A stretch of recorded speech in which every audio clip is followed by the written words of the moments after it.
ডিরেকশনটা দিয়ে দিয়েছেন, কাজে বক্তব্য দীর্ঘ হবে না। আমি শুধু আপনাদেরকে একটা আহ্বান জানাতে চাই, সেটা হচ্ছে আমরা যখন মানুষের কাছে গিয়ে বুটটা চাইবো, আমাদের বুট চাওয়ার মধ্যে একটা বিনয় থাকতে হবে। কারণ আপনি মানুষের কাছ থেকে যে বুটটা পাবেন সেটা আপনার ভালোবাসা দিয়ে হতে হবে, আপনার বিনয়, আপনার চাওয়ার ধরন থেকে মানুষ কিন্তু বিএনপিকে ভোট দেবে। দ্বিতীয় যেটা হচ্ছে, আমাদেরকে মনে রাখতে হবে আগামী যে 12ই ফেব্রুয়ারি নির্বাচন, এটা কোনো আরেকটা সুযোগ নয়, এটা বিএনপির জন্য শেষ সুযোগ।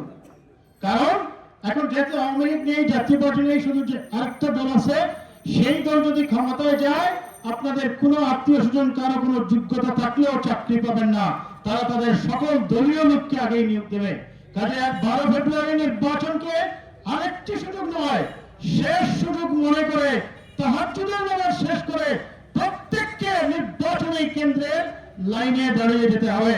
এবং খন্দকার মুক্তাদির সাহেবের মতো একজন পরিচ্ছন্ন মানুষ, তিনি একটি কথা বলছেন, আমি এটা বলে শেষ করছি, যে আমি তার কোট আনকোট বলছি, তিনি একটি বক্তৃতায় বলেছিলেন যে আপনাদের যাদের পেশা মাদক ব্যবসা আছে কিংবা এই সকল দান্দাবাজি করে খান, আপনারা আপনাদের পেশাটা একটু চেঞ্জ করে দেন। আপনি খেয়াল করুন, এর থেকে পরিষ্কার মেসেজ যে জনাব খন্দকার মুক্তাদি সাহেব